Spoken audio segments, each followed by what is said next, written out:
It's that time of the year again.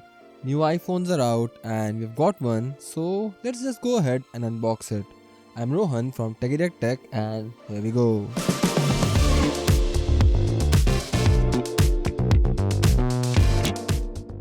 Okay, so here we have the iPhone 14 Pro Max in deep purple, and the first thing that stands out to me is how Apple has switched to white colored packaging for the Pro models this year.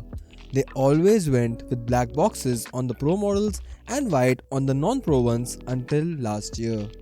Apart from that, the box is pretty lackluster with the Apple logo and the iPhone text having a subtle shade of purple, although I'm not sure if you can see that on the camera. We have these two paper pull tabs which made their debut last year as a part of Apple's plastic-free eco-friendly initiative. Let's just quickly rip them off. Now as we take the lid off, we are greeted by the iPhone kept face down to show off its colored back glass. This is the iPhone 14 Pro Max in deep purple. Let's quickly get done with the accessories first since there's hardly anything anyway. There's the standard Type-C to Lightning cable, and then there's a single Apple sticker, just one, you get just one. You also get a SIM tool ejector in the box. This is not a US version of the iPhone 14, so it does get the option to use a physical SIM card instead of forcing you to switch to eSIM. Moving the box to the side, let's bring our focus back to this new deep purple shade of the iPhone. I have to say, I really like the glossy purple stainless steel frame. Apart from that, we have the same lightning port on the bottom.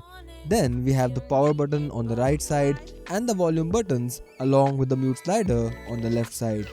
Exactly where they've been for many years now. We have these helpful labels on the paper screen protector in case you aren't familiar.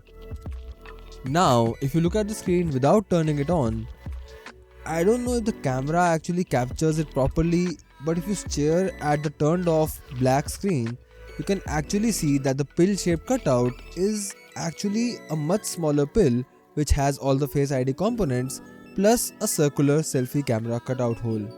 This in total makes an eye shape. Now let's quickly power it on, and while it does the first boot, let's compare it to last year's Sierra Blue 13 Pro Max. As you can see, the Sierra Blue is way lighter compared to the dark muted shade of the deep purple. Another thing that you'll notice is that the 13 Pro already had a large camera island and the 14 Pro has made it even larger. The most obvious difference between the two, however, is the old antiquated notch on the 13 Pro and this new dynamic island on the 14 Pro. Now just for some color comparison, let's bring in the Pacific Blue 12 Pro Max. These are the three unique colors from the past three iPhones, while the gold, silver and space grey colors remained consistent. We had the Pacific Blue with the iPhone 12 Pro series, Sierra Blue with the iPhone 13 Pro series, and this year we have this new deep purple for the iPhone 14 Pro and 14 Pro Max.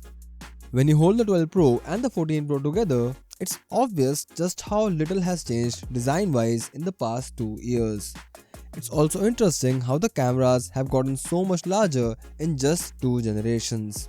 But anyway, this has been our iPhone 14 Pro Max unboxing video. We will be up with a review video soon, so do subscribe for that. Until then, have a great day and I'll see you later. Bye!